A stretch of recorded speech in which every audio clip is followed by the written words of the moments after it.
நீங்கள் பார்த்து கொண்டிருப்பது உங்கள் ஜாஷ்வா டிவி. சகல ஜனங்களுக்கும் நற்செய்தி.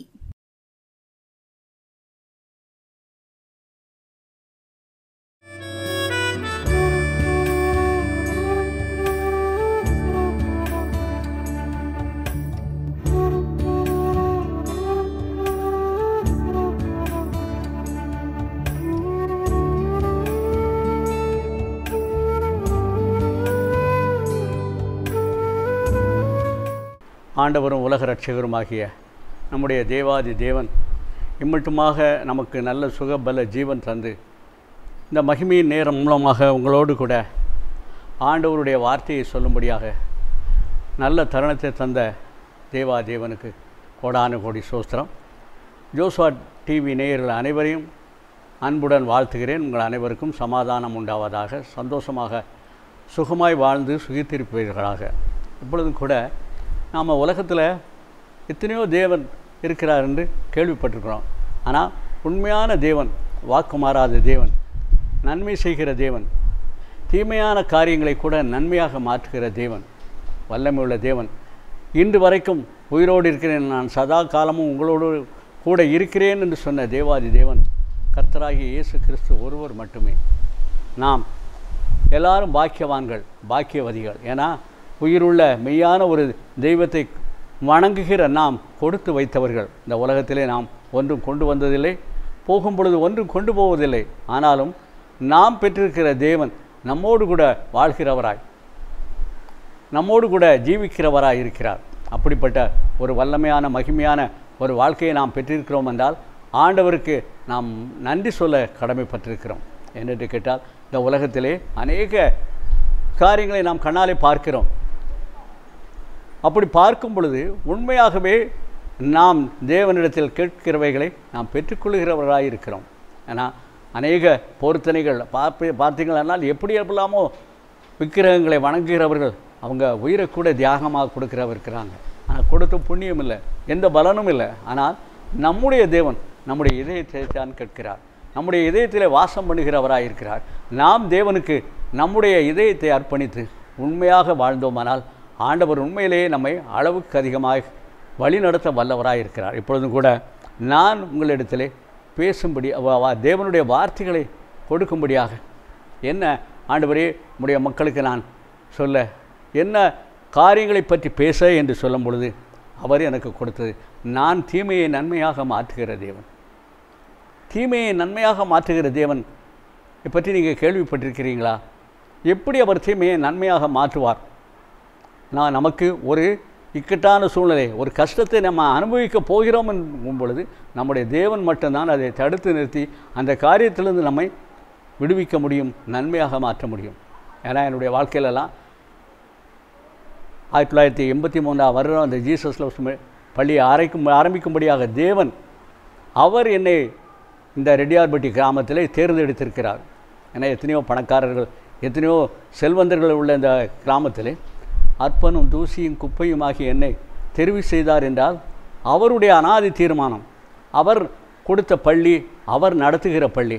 நான் இன்று வரைக்கும் அவருடைய சேவனாக, அவருடைய ஊழியக்காரனாக இந்த பள்ளியிலே பணி செய்து வருகிறேனே தவிர இன்று வரைக்கும் யாரிடமும் என்னுடைய பள்ளி என்று நான் பேச மாட்டேன். ஏன்னா தேவன் என்னை வெளியிடத்திலிருந்து அழைத்து ரெட்டியார்பட்டிக்கு, நான் வெளியே சங்கரன் கோயிலில் பணியாற்றி கொண்டிருந்தேன், அரசு பணியில் இருந்த என்னை இந்த ரெட்டியார்பட்டிக்கு கிராமத்துக்கு அவர் தான் அழைத்து வரார். அழைத்து வந்து எனக்கு இந்த பள்ளியை ஆரம்பிக்கும்படியான ஒரு கிருபையை தருகிறார். இந்த பள்ளியை ஆரம்பிக்க 1983 ஆண்டில் தேவன் கொடுத்த ஆலோசனையின் பேரில் நான் இந்த பணிகளை செய்துவிட்டு மீண்டுமாக 1988 சங்கரன் கோயிலுக்கு சென்று விட்டேன். நான் பணியை பாருங்கள், ஆண்டவர் இங்கே கொண்டு வந்து இப்படி ஒரு திட்டத்தை ஆரம்பிக்க வைத்துவிட்டு மீண்டுமாக என்னை அப்படி வழி நடத்தி விட்டார். ஆனாலும் கூட என்னுடைய வாழ்நாளிலே, ஏன்னா எதற்காக உங்களை இதில் சொல்கிறேன் என்றால், என்னுடைய வாழ்நாளிலே 2 இல்லை 3 முறை இந்த ரெட்டியார்பட்டி கிராம மக்களால் அவ்வளவுதான், சாலமனுடைய சோலி முடிந்தது, ஜீசஸ் லவ்ஸ் பள்ளி அவ்வளவுதான் சொல்லப்பட்ட காரியங்கள் 3 முறை நடந்தது. ஆனாலும் கூட அவர்களுடைய அவருடைய எண்ணங்களோ நினைவுகளோ நிறைவேறவில்லை. ஜீவன் படுக்கையிலே கிடந்து நிச்சயமாக இவன் எழும்பி கூட நடக்க மாட்டான் என்று ஊரிலே ரெட்டியார்பட்டி கிராமம் முழுசுமே பேசியது. அப்படிப்பட்ட சூழ்நிலையிலும் கூட தேவன் எனக்கு பரிபூர்ண சுகத்தை கொடுத்து இம்மட்டுமாக உங்கள் மத்தியிலே ஆண்டவருடைய வார்த்தையை கொடுக்கும்படியான ஒரு நல்ல கிருபையை கொடுத்திருக்கிறார் என்றால் நம்முடைய தேவன் எப்படிப்பட்டவர். நான் என்னுடைய வாழ்க்கையிலே நடந்த காரியத்தை உங்களிடத்தில் சொன்னேன். அதே போல் வேதாகமம் என்ன சொல்கிறது? வேதாகமத்தில் யார் உடைய வாழ்க்கையிலே இப்படி ஒரு அதிசயம் நடந்தது? நிறைய பேருடைய வாழ்க்கையில் அதிசயம் நடந்திருக்கிறது. ஆனாலும் கூட உங்களிடத்திலே நான் தெரிந்து கொண்ட பாத்திரமாக யோசேப்பை பற்றி உங்களிடத்தில் சில வார்த்தைகளை சொல்லலாம் என்று வாஞ்சிக்கிறேன், ஆசைப்படுகிறேன். ஆதியாகமம் 50ஆம் அதிகாரம் 20ஆம் வசனத்தை நீங்கள் பார்த்தீர்கள் என்றால், யாக்கோபின் குமாரனாகிய யோசேப்பு தன் சகோதரரை பார்த்து கூறிய வார்த்தையை பற்றி நாம் பார்க்கிறோம். நீங்கள் எனக்கு தீமை செய்த நினைத்தீர்கள், தேவனோ இப்பொழுது நடந்து வருகிறபடியே வெகு ஜனங்களை உயிரோடே காக்கும்படிக்கு அதை நன்மையாக முடிய பண்ணினார் என்று யோசேப்பு சொன்னதாக ஆதியாகமம் 50ஆம் அதிகாரம் 20ஆம் வசனத்திலே குறிப்பிடப்பட்டுள்ளது. யோசேப்பு என்ற பெயருக்கு நாம் அர்த்தத்தை பார்த்தோமானால் கிரேக்க மொழியிலிருந்து மொழிபெயர்த்ததில்லை, அவனுக்கு பெருக்கம் என்று பெயர் சொல்லப்பட்டிருக்கிறது. இவன் யாக்கோபின் மனைவியாகிய ராகேல் பெற்றெடுத்த புத்திரர்களே மூத்த மகனாக விளங்கியவன் யோசேப்பு. யோசேப்பு மேலே அவனுடைய தகப்பன் அளவுக்கு அதிகமான நேசத்தை பாசத்தை வைத்திருந்தான். பலவித வண்ணங்களில் அவனுக்கு ஆடை எடுத்து கொடுத்தான். அவன் இல்லை என்றால், அவனால் பார்க்கவில்லை என்றால் கூட இவனால் தாங்க முடியாத அவ்வளவு அதிக பாசத்தை இவன் வைத்திருந்தான். எப்பொழுதுமே அவன் யோசேப்பின் மேலே வைத்திருந்த பாசத்தினாலே அவனை அளவுக்கு அதிகமாக அவன் நேசித்தான். ஏன்னா மற்ற எல்லா மகன்களையும் விட அவனுக்கு பல வண்ண வங்கிகளை எடுத்து கொடுத்ததான் நம்ம வேதாகமத்தில் பார்க்கிறோம். அப்படி பாசமுள்ள மகன் யோசேப்பு என்ன ஒரு சொப்பனத்தை காண்கிறான். சொப்பனத்தை கண்டவன் என்ன சொல்கிறான் என்று கேட்டால், அவன்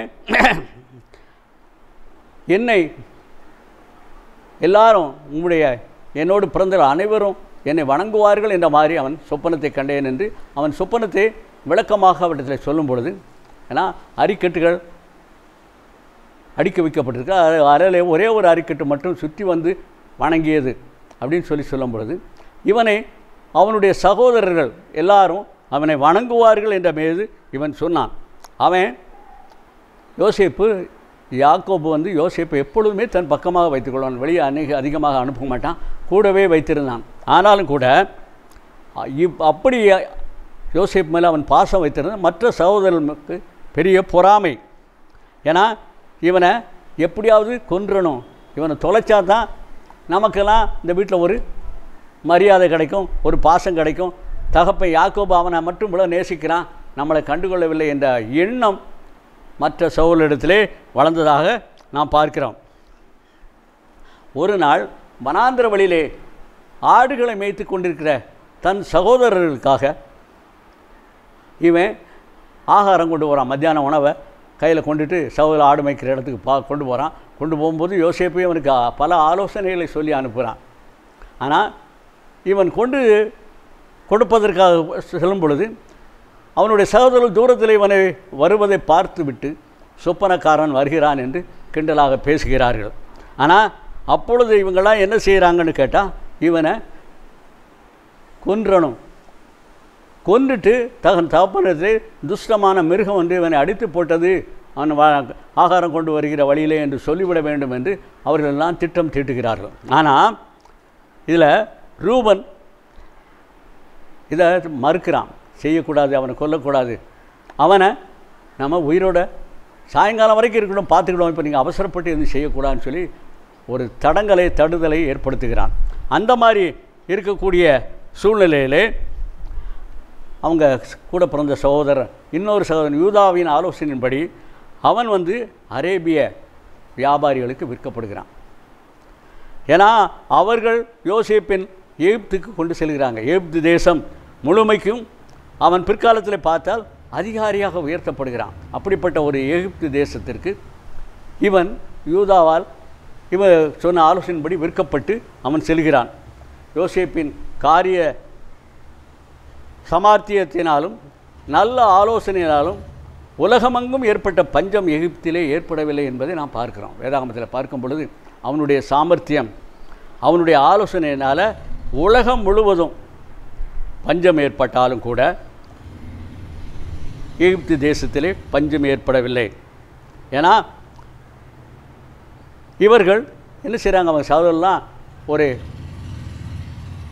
ஆடை கொண்டு அவனுடைய ரத்தத்தை அவனுடைய அங்கியிலே துவைத்து கொண்டு தகப்பனிடத்தில் கொண்டு போய் உங்களுடைய குமாரன் மரித்து விட்டான் என்று சொல்லி யோசேப்பினுடைய மனம், பாசம் வைத்திருந்த யாக்கோபின் மனம் அங்கலாய்க்கும்படியாக இந்த காரியத்தை செய்து விடுகிறார்கள். ஆனால் இதில் பார்த்திங்கன்னா யோசேப்பு பின்னால் அவங்களுடைய சகோதரரை பல ஆண்டுகள் கழித்து பார்க்கும் பொழுது அவன் என்ன சொல்கிறான்னு கேட்டிங்கன்னா, நீங்கள் எனக்கு தீமை செய்த நினைத்த பொழுது கர்த்தரோ அதை எனக்கு நன்மையாக முடிய பண்ணினார் என்று சொல்கிறான். ஏன்னா இன்றைக்கி உலகத்தில் அப்படி தான் இருக்கிறோம். கூட பிறந்த சகோதரர்கள் பொறாமையின் உணர்வு. ஏன்னா நானும் ஒரே இடத்துல தான் வேலை பார்க்குறேன், அவனும் ஒரே இடத்துல தான் வேலை பார்க்குறான், ஆனால் எப்படி அவன் இப்படி இருக்கிறான் என்கிற பொறாமை உணர்வுகள் அநேக சகோதரத்தில் இருக்கிறது. எங்கள் ஊரில் ஒரு பஜனை பிரசங்கம் நடந்துச்சு. அந்த பஜனை பிரசங்கத்துக்கு வந்த ஒரு சொல்வார், மூத்த சகோதரனும் 2 பிள்ளைகள் மட்டும் தகப்பன் தாய் இழந்தவர்கள், மூத்தவனுடைய தயவிலே இளையவன் வளர்ந்தான். 2 பேரும் ஒரே மில்லில் வேலை பார்க்குறாங்க. மூத்தவனுக்கு திருமணமாகிவிட்டது. மூத்தவனுக்கு திருமணமாகி ஆன பிறகு இளையவனை அவன் கண்டுகொள்ளாதபடி மூத்தவனுடைய மனைவி கொஞ்சம் இது பண்ணுகிறா. ஆனால் கூட கல்யாணம் முடித்து தன்னுடைய தம்பிக்கும் அவன் கல்யாணத்தை முடித்து வைக்கிறான். ஒரே வீட்டை 2ஆக பிரித்து அந்த பகுதியிலே அண்ணனும் இந்த பகுதியிலே தம்பியுமாக வாழ்ந்து வருகிறார்கள். ஆனால் அப்பொழுது மூத்தவனுடைய மனைவி என்ன செய்கிறாள் என்று கேட்டால், மாலையிலே 2 பேரும் வேலை முடிஞ்சு ஒன்று போல் வீட்டுக்கு வருவாங்க. வீட்டில் வந்து இவன் ட்ரெஸ்ஸை கலத்தி போட்டு ரெஸ்ட் எடுக்கக்கூடிய நேரத்தில் அவனுடைய அண்ணன் வீட்டிலிருந்து ஒரு சத்தம் கேட்கும். எப்படி சத்தம் என்றால், அவங்க அண்ணன் வந்து உட்கார்ந்தவன், அம்மா பால் கொண்டு வா அப்படின்னு சொல்லுவான். அவள் ஆப்பிளோ ஆரஞ்சோ வாழைப்பழமோ ஏதோ ஒரு பழத்தை கொண்டு போய் கொடுக்கமாகும். அம்மா பழம் கொண்டு வந்தான்னு சொன்னோன்னா அம்மா பால் கொண்டு வான்னு சொல்லுவோம். அடுத்து பாலை கொண்டு கொடுப்பான். டெய்லி இந்த சவுண்டு கேட்கும். ஆனால் இவனுடைய வீட்டில் அந்த சத்தம் கிடையாது. ஏன்னா இவன் சாயங்காலம் வந்து வீட்டில் இருக்க தண்ணியை குடிச்சிட்டு தன்னுடைய மனைவியோடு பேசிகிட்டு இருப்பான். ஆனால் இளையவனுடைய மனைவிக்கு அது மிகுந்த மனபாரமாக இருந்தது. என்னடா இது, அவரும் வேலைக்கு போயிட்டு வராரு, அவருடைய மனைவி வந்து டெய்லி இப்படி கவனிக்கிறா, நம்ம கணவனை அப்படி கவனிக்க முடியவில்லையே என்ற ஒரு வருத்தம். அப்பொழுது அவன் மனைவி சொல்கிறதில்ல, நம்ம வீட்லேயும் இப்படி பாலும் பழமும் வாங்கி சாப்பிடுவோன்னு சொல்கிறா. அப்போ இவன் சொல்கிறான், ஏம்மா கடன் இல்லாமல் நிம்மதியாக நம்ம வாழ்ந்து கொண்டு இருக்கிறோம். இன்றைக்கி பழமும் பாலும் வாங்கி சாப்பிட்டுட்டு நம்ம கடனாளியாக மாறிவிடக்கூடாது அப்படின்னு சொல்கிறான். அவளுக்கு மனைவிக்கு அதை ஏற்றுக்கொள்ளவே முடியலை. ஏன்னு கேட்டால் தெரியும் பெண்களுடைய மனநிலை. அடுத்த மனைவி பெண்ணோடு ஒப்பிட்டு பார்க்கும் பொழுது அவளை விட நம்ம உயர்ந்தியாக இருக்க வேண்டும் என்ற எண்ணம் பெண்கள் மனதிலே அதிகமாக இருப்பதை நாம் பார்க்கலாம். அப்படிப்பட்ட சூழ்நிலை இப்படி சொன்னோன்னே இளைய சகோதரன் என்ன சொல்வானா, அம்மாங்க வா நம்ம வீட்டிலே சாப்பிடும், ஆனால் ஒன்று செய்யணும். ஏன்னு கேட்டால் நம்ம வீட்டில் வத்தல் இருக்கிறது, அதாவது மிளகு வத்தல். அந்த வத்தலை நீ வதக்கி வை. மாலையில் நீ பொங்குகிற சோறினுடைய அந்த வடித்த தண்ணியை டம்ளரில் ஊற்றி வை. நான் இதே மாதிரி மாலையில் வேலை முடிந்து வந்த உடனே உன்னிடத்திலே அந்த வீட்டின் குரலை விட கொஞ்சம் சத்தமாக நான் கேட்பேன். அம்மா பழம் கொண்டு வான்னு சொல்லுவேன். நீ அந்த வதக்கிய வத்தலை கொண்டு என் முன்னாலே வைக்கிறாய். அடுத்து அம்மா பால் கொண்டு வான்னு சொல்வேன். நீ இந்த வடித்த தண்ணீரை கொண்டு வருகிறாய். நான் அதை இந்த மிளகாயை வத்தலை கடித்து கொண்டு அந்த தண்ணீரை பருகி விடுவேன் இப்படின்னு சொல்கிறான். சரி, அதுவும் அவளுக்கு ஒரு விதத்திலே சரிதான். நம்ம வீட்லேயும் இப்படி ஒரு சத்தம் கேட்கும்படியாக ஆண்டவர் கிருபை செய்தார் என்று சொல்லிட்டு டெய்லி அதை மாதிரி மாலையிலே செய்ய ஆரம்பிக்கிறார்கள். ஏன்னா நாள் போய் கொண்டே இருக்கிறது. ஆனால் ஒரு சில மாதங்களை கடந்த பிறகு மூத்தவனுடைய வீட்டில் சத்தம் இல்லை, இளையவனுடைய வீட்டிலே என்னும் போல் சத்தம் இருக்கிறது. மூத்தவனுடைய மனைவிக்கு அது பெரிய ஆச்சரியம். என்னடா இது, நம்ம பால்காரனுக்கு காசு கொடுக்க முடியாமல், பழம் வாங்கின கடையில் காசு கொடுக்க முடியாமல், சம்பளம் வந்தவுடனே அவங்களுக்கு கொடுத்துட்டு கடைசி ஒரு வாரம் சாப்பாடுக்கு நம்ம கஷ்டப்படுகிறோம். ஆனால் நம்மளை போலவே தான் அந்த வீட்லேயும் குழந்தைகள் இருக்கின்றன. ஆனால் அவன் வீட்டில் இன்றைக்கு வரைக்கும் சத்தம் கேட்டுட்ருக்கு அப்படின்னு எவ்வளோலாமோ இவன் நினைத்து பார்க்கிறாள். கடைசியில் இளையவனுடைய மனைவிகிட்ட 2 பேரும் வேலைக்கு போன பிறகு நேராக போய் கேட்டலான்னு சொல்லிவிட்டு அந்த வீட்டுக்குள்ளே போகிறாள். போய், தங்கச்சி நான் கேட்குறேன்னு தப்பாக நினைக்காத, நான் நீங்கள் உங்கள் வீட்டில் இங்கே பாலும் பழமும் சாப்பிட்றதுக்கு ஒரு சில மாதங்களுக்கு முன்பாக எங்கள் வீட்டில் சாப்பிட ஆரம்பித்தோம். ஆனால் பழக்கடையிலையும் பற்று, பால் கொடுக்கிறவனிடத்திலும் பற்றாகி கடனை செலுத்த முடியாமல் இன்று என்னுடைய கையில் போட்டிருந்த வளையலை கலத்தி நான் விற்று கடனை அடைத்திருக்கேன், எனக்கு மன நிம்மதியே இல்லை. ஆனால் இன்றைக்கு வரைக்கும் உங்கள் வீட்டிலே அப்படி ஒரு குரல் ஒலித்து கொண்டே இருக்கிறது. நீ எப்படி சமாளிக்கிறாய், எனக்கு கொஞ்சம் சொல்லேன், நானும் அப்படி வாழ்ந்து கொள்கிறேன்னு சொன்னேன். அக்கா இருங்க அப்படின்னு சொல்லிட்டு இவா ஒரு தட்டில் அந்த வதக்கிய அந்த மிளகு வத்தலை கொண்டு வைக்கிறான்.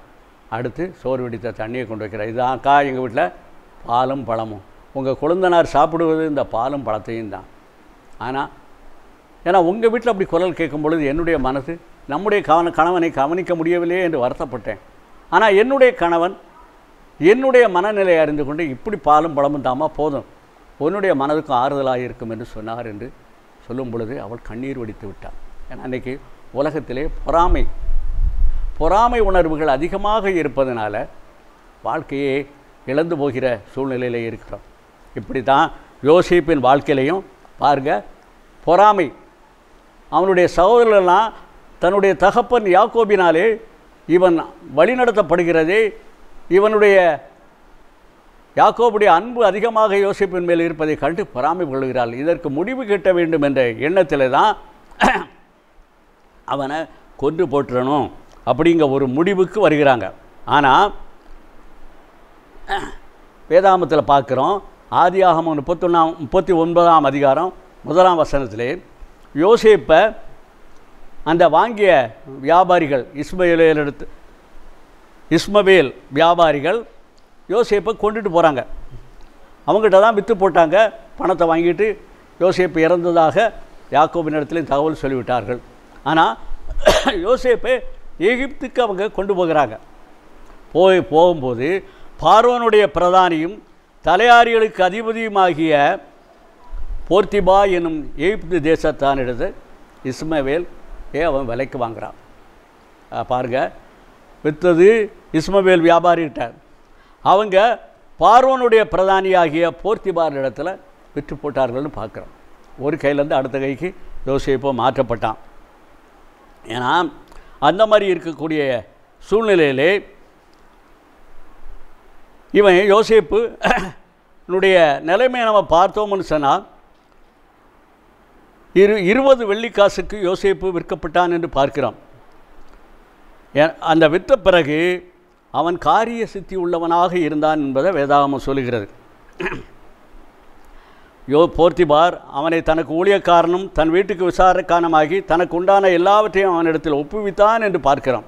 தேவ பிள்ளைகளே, நம்முடைய வளர்ச்சிக்கும் நம்முடைய வாழ்க்கைக்கும் ஒரு பெரிய உயர்வு வரக்கூடிய சூழ்நிலையிலே இந்த மாதிரி கஷ்டங்களை அனுபவிக்கும் பொழுது தேவன் நம்மோடு கூட இருந்து, ஏன்னா நம்முடைய துன்பங்களை துயரங்களை எல்லாவற்றையும் ஆசீர்வாதமாக ஒரு பெரிய மகிழ்ச்சியாக மாற்றுகிற தேவன் நம்மோடு கூட இருக்கிறார் என்பதை நாம் பார்க்கணும்.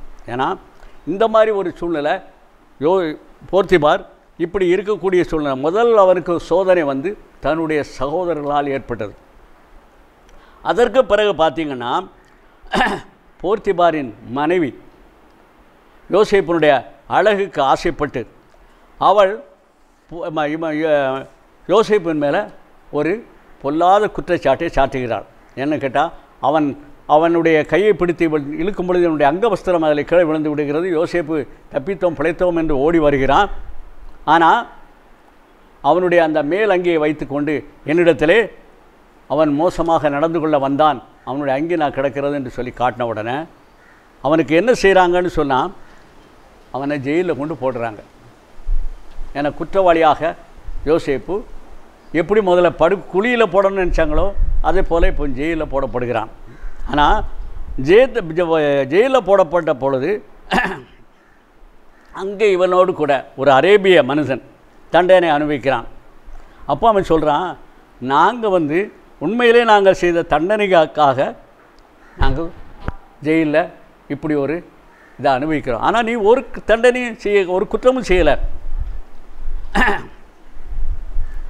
அப்படின்னு சொல்லும்போது இவன் யோசிக்கிறான், உண்மைக்காக நாம் இப்படி ஒரு தண்டனை உண்மையாக நடந்ததுக்காக நமக்கு இப்படி ஒரு தண்டனையா அப்படின்னு சொல்லி நினைக்கிறான். அந்த மாதிரி சூழ்நிலை அவனோடு கூட ஜெயிலில் இருக்கக்கூடியவங்க ஒரு பானபாத்திரக்காரன், ஒரு சுயம்பாய்விகளின் தலைவன்னு சொல்லி நம்ம பார்க்குறோம். அந்த மாதிரி இருக்கக்கூடிய சூழ்நிலையில் அந்த சுயம்பாகிகளின் தலைவன் அப்படின்னு சொல்லக்கூடியவன் ஒரு சொப்பனத்தை காண்கிறான். அதாவது ஒரு திராட்சை செடி முளைக்கிறது, அதில் 3 கிளைகள் இருக்கிறது, பூ பூத்து காய் காய்த்து பழுத்தது, அதன் பழத்தை நான் எடுத்துக்கொண்டு ராஜாவுக்கு கொடுக்குற மாதிரி சொப்பனம் கண்டேன்னு சொல்கிறான். அப்போது அதனுடைய அர்த்தத்தை யோசேப்பு அந்த பானபாத்திரக்காரங்கிட்ட சொல்கிறான். எப்பா அதாவது சுயம்பாகிகளின் தலைவன் பானபாத்திரக்காரன் இருக்கிற இடத்துல இந்த சொப்பனத்துக்கான அர்த்தத்தை அவன் விளக்கமாக சொல்லுகிறான். ஆனால் அதை போல் நீங்கள் பார்த்தீங்கன்னா யாருக்குமே அந்த சொப்பனத்தை சொல்லும்போது விளக்கம் சொல்ல தெரில. பானபாத்திரக்காரன் யோசேப்பை குறித்து என்ன பானபாத்திரக்காரன்னா இந்த சொப்பனத்தை கண்டு அந்த சொப்பனத்தை அர்த்தம் சொன்னபடி யோசேப்பு பானபாத்திரக்காரன் அரண்மனையிலே ஒரு அதிகாரியாக நியமிக்கப்படுகிறான். ஏன்னா அவன் ராஜாவிட்ட கொண்டு நான் கொடுப்பேன்னு சொன்ன மாதிரி ராஜா அவனை ஒரு உயர்ந்த ஸ்தானத்திலே வைக்கிறார். நாட்கள் கடகிறது. ஏன்னா இவன் சொல்கிறான், எனக்கு நான் எந்த குற்றமும் செய்யலை, நான் உன் சொப்பனத்தை அர்த்தம் சொல்லிட்டேன், உனக்கு ஒரு பதவி கிடைச்சிட்டு ராஜாட்ட சொல்லி என்னுடைய சிறைத்தண்டனிலிருந்து எனக்கு விடுதலை வாங்கித்தா, நான் குற்றம் செய்யாமல் இப்படி தண்டனை அனுபவிக்கிறேன்னு சொல்கிறான். ஆனால் நம்ம இன்றைக்கி பார்க்குறோம் எத்தனையோ மனிதர்கள் இன்றைக்கி கூட இன்று கூட நம்ம எத்தனையோ மனிதர்களை பார்க்குறோம். ஆலயத்துக்கு போகிறோம், ஜெபம் பண்ணுறோம், ஆண்டவர் அற்புதங்களை செய்த பிறகு ஆண்டவரே மறந்து விடுறாங்க. ஏன்னா ஒரு ஊழியக்காரர் என்னை பார்க்கும்போது சொல்வார், ஏன்னா அவங்களுடைய ஜெப கூடாரத்துக்கு போகலான்னு சொல்ல கடைசி போயிட்டு இருக்கும்போது போக முடியாத சூழ்நிலையோ மற்றதையோ நம்ம சரி பார்த்துக்கிடுவோம், அடுத்த மாதம் பார்த்துக்கணும், இல்லை அடுத்த மாதம் பார்த்துக்கணும்னு சொல்லிட்டு 2-3 மாதம் கழிச்சு போனால் சொல்லுவாங்க, சார் உங்களுக்கு ஆசீர்வாதம் கூடி போச்சு, அதனால் ஆண்டவரை மறந்துட்டீங்கம்பாங்க. ஆனால் உண்மையிலே நான் ஆண்டவரை மறக்கலை, சூழ்நிலைகள் அப்படி அமைந்து விட்டது என்றதை நான் அவங்கள்ட்ட விலைக்கு சொல்வேன். அதே போல தான் இவனுடைய பானபாத்திரக்காரனுக்கு பதவி உயர்வு கிடைச்ச உடனே அவன் யோசேப்பையே மறந்துட்டான். அன்றைக்கி உலகத்தில் அநேகர் அப்படி தான் இருக்கிறாங்க. அது நம்ம இதை பானபாத்திரக்காரனை பற்றி நம்ம சொல்வதில் எந்த இதுவும் இல்லை. ஆனால் நாட்கள் கடறுகிறது. ஒரு நாள் ராஜா ஒரு சொப்பனத்தை காண்கிறான்.